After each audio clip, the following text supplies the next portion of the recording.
All right, guys, there's one red flag that many of us ignore. We're all guilty of it, but if you hear this on a date, never ever have a second date with her. So, what is this red flag? Stay tuned for the rest of this podcast and I'll share that. Welcome to the Nice Guy Show. I'm your host, Faisal. I'm joined with Chuck and Ari, and this is the Nice Guy Show. All right, guys. So if you've been on a date, most of us are quite unconscious of this. I remember when I was quite young, it was with a friend. I was hanging out with him. I just met him through another friend, and we got on really well. And we used to hang out, do a lot of things. I met his family, he met my family, and we were great buddies. And one day, the guy who introduced us, we were talking, and he said, "You know that guy, your friend?" I said, "Yeah." He said, "Well, he was saying a lot of things about you." And I was shocked. He said he was saying how bad and horrible you were as a man. And that just devastated me. There I was thinking, well, this really good friend I have, he was backbiting. So what's the one thing that major red flag that a lot of us ignore is criticizing, complaining about other people.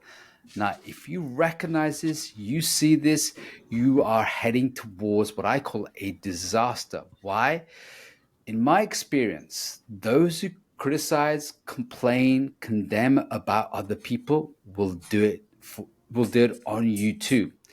And that is something that clicked for me, a bit later on, but it really helped me to understand that in relationship, if she's criticizing, complaining all about her exes, her family, kids, anyone, she's going to do the same thing about you. Now, the worst thing is women like that and men like that, they make exiting a relationship, ending a relationship a nightmare. So, guys, Ari, have you ever had a date or a woman or a relationship with someone who just complained, criticized about their ex or the people around them in their world? Yeah. So you're talking about complaining. This is not so much about gossip or Gossip, bitching, moaning, criticizing, putting friends, because this situation happened to me. I was uh, in a coaching session, and one of the guys was saying that the girl he just started dating, she complains, she bitches a lot about her friends, her ex, and also her parents. And I said this is a major red flag, and we went through this, and he started uncovering this. no. I totally agree. I feel like my ex. Uh, I think she believes she has a license to complain all the time and to be irritable all the time. Which is another red flag. That I believe people have to be conscious of their mood, and that isn't just something that happens to them. And if they're complaining all the time, they're probably uh, someone who sees themselves as a victim. They probably, feel like they probably have less of a sense of agency in their lives. So those are some of the things that I get from someone who complains a lot. That they view everyone else as the victim. Uh, I think it probably shows they have less self awareness. I'm the other way around. I tend to criticize myself too much. At least historically, that's what I would do. So that's a red flag too. If someone is excessively self-critical and That is beats true. themselves up, Yeah. Yeah. that's unattractive, frankly. But then the flip side of that is when they're always complaining about other people. It's definitely a red flag. And you might be idealized at the beginning. Oh, you're different. You're not like all these other people I complain about, but you will Mhm. eventually be, taken down a few pegs, and they'll be complaining about you too. So I totally agree. It's a big red flag. How about you, Chuck? Have you had any situations where you've had someone, you've dated someone or been in a relationship where they were just constantly, gossiping, complaining, criticizing about other people? Yeah, and the couple of things come to mind. One is that the the thing. that you do want, or what a green flag would be, is when you're with somebody and they're complimenting and talking positively about other people, because that's also true that they're going to do that about you. And I think part of it's a personality structure, part of it's just a kind of a character defect of people get into the habit of gossiping and talking badly. I mean, there's something that feels good about that, sort of bashing somebody behind their back kind of thing. And I think that it's a habit that people can kind of fall into, but it's a really bad habit. And like you said, I think the warning sign here is that if they're talking about someone else badly, then they're going to talk about you badly behind your back. And so if you're going to be in a relationship, you really want to be with somebody who is talking positively about people. And one of the things my wife and I consciously try to do is we're creating a family culture. We're purposely creating a family culture of gratitude and appreciation. And so when we talk with each other about people and things like that, there'll be some complaining, but it's also like we talk more positively about the people in our sphere than we do negatively. And I think that that's just, it breeds more positivity and gratitude and appreciation when you focus on that. So, but I love that. yeah, Yeah, but so it's so powerful. Yeah, go on. I was gonna say, so my wife has somebody, she, it's a distant acquaintance, but that who talks badly. And my wife is always like, I know she's talking bad about me behind my back too, kind of thing. And, and so, she doesn't invest a lot in that relationship because, why would you? But it's somebody she has to engage with in a professional level. So that makes it more difficult, but Yeah, of course. yeah. Of Here's course. a quote from, do you know the book, The 15 Commitments of Conscious Leadership? I don't think I've And heard of that one. one of the commitments is around gossip. So I think this is helpful. So you can either make a conscious positive commitment, which is I commit to ending gossip, talking directly to people with whom I have an issue or concern, and encouraging others to talk directly to people with whom they have an issue or concern. Yeah, So that's a really that's something I try to live by. The unconscious person, their commitment is I commit to saying things about people that I have not or will not say to them. I commit to talking about people in ways I wouldn't if they were there. I commit to listening to others when they gossip. So even just someone who likes to listen to gossip, they're participating in that, or likes to listen to other people complaining. That's not the kind of like negativity that I want to be around. that is so true. And you it was a wake up call as well because I know a lot of nice guys, especially, I've got the default brain of going towards the negative first. I look at problems, I'll, be very negative about situations. And going on this journey, this nice guy recovery, evolving, maturing, I noticed that how much do I spend times complaining, moaning, bitching myself? Even if it's not about people, but about things, situations, circumstances. So it was a real eye opener for me as well. And I remember ages ago I went on this diet. It was a 7-day emotional diet, and it would be for 7 days. I remember Tony Robbins saying this, and he was saying, go on a diet for 7 days, don't complain about anything. And every time you complain, reset. And he says, no one finishes it. No one does this completely. But it was a great challenge just to say, okay, if I'm just complaining, if you catch yourself and you just indulge in that part, it was the problem. And I noticed, for example, especially in the UK, what's the default? It's bad weather. It's horrible. We always start with the negative. Well, It's it's true raining. though. It's always, Yeah. Well, it is. Yeah, but it's always it's it's just, horrible. It's and what I noticed that the people like my older circle or the past circle, they all complain and moan, including myself. I was guilty of it as well, but I wasn't always conscious of that. And that's what kept us together. As I say, misery loves company. And you'll notice that with nice guys as well. Is on some timelines, and you see the guys in the groups as well. They just love to complain, but it is an addiction.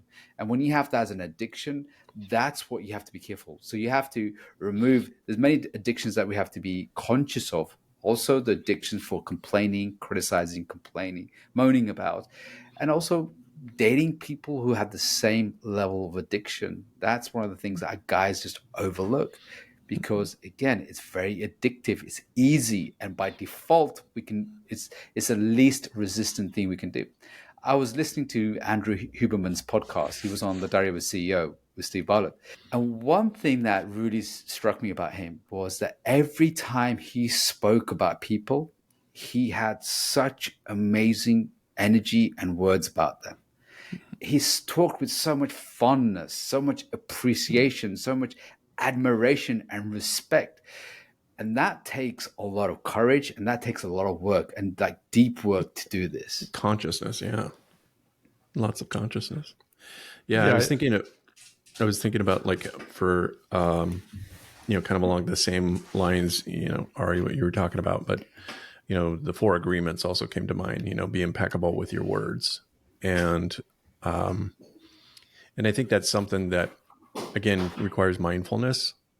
That your words need to be impeccable, and what you're communicating to others is a reflection about what's going on inside of you. It's also a reflection on your worldview.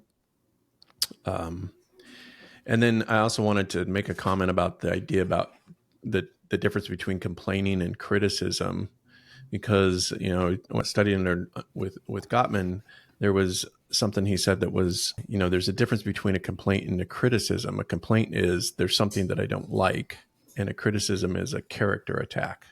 You always do this, you never pick up after yourself, so it's attacking the character. And that complaints are okay. You can complain about something, but if you're going to complain about it, have a solution as well. So, I don't like the weather here, so I'm going to move. Have a solution. If you've got a complaint, then do something about it. Otherwise, just shut up. Everybody suck it up. It rains all the time in the UK. Yeah. What do you think the motivation is for people who like to gossip and complain a lot? What underlies that? I reckon it's connection, because that's what brings them together. Because they sit across the table, they sit in a cafe, bar, food, or everything like that. It's a way of bonding. It's a way of connecting. It's a I would say a low value way of connecting, but that's what it is. When you're on the table of higher value individuals, they're not complaining, moaning, bitching about the mundane stuff. They have bigger visions and dreams and aspirations. But again, it brings people together. What do you think it is, guys? Well, I think it's a dopamine hit. There's just something about that, like, talking about somebody else in a negative way creates a dopamine release for you because it feels good. It feels good to talk about somebody in a negative way, but it's a real low value, like you said, low value sort of ego gratification, as opposed to like, it also feels really good to talk positively about somebody, but it's a different kind of good feeling. It's not that like immediate ego gratification. It's more of a like long-term spiritual connection. But it really is a practice. I think the impulse, our brains are wired to be negative, that we needed to be negative because 10,000 years ago when we're in the jungles or something, that we needed to assume that there was always, the leaves were rustling. We had to assume that there was something negative going on there just as a way of survival. Threats. And I think now it's still kind of written into our DNA to think negatively. But what we do have is the ability to override the impulses and then make a conscious choice to do something different. And when we do that, I think that's when we become higher value, we live from that place of, like the four agreements where you're impeccable with your words and you're always doing your best and, you don't make assumptions about people and you don't take things personal. Those are the four agreements, right? Those are things that require continuous conscious protection. Yeah, 100%. 100%. Ari. I was thinking about like when we complain about other people, we're trying to bring them down because we feel low. We feel a low self-esteem, and there's sort of like a belief that bringing them down will elevate ourselves. So I think that's part of it. I think there's sort of like a thrill involved in talking about people. So I'm conscious of doing those things myself. I was also thinking about, like that it's a type of thing that we practice, and so you can get very practiced at complaining. And I liked kind of what you were suggesting earlier, that you can practice complimenting. You can actually practice appreciating people, being grateful for people. You can another practice is seeing everyone and every experience as an ally, which essentially means, that you are benefiting and learning from everything that happens to you, everything that the universe gives you.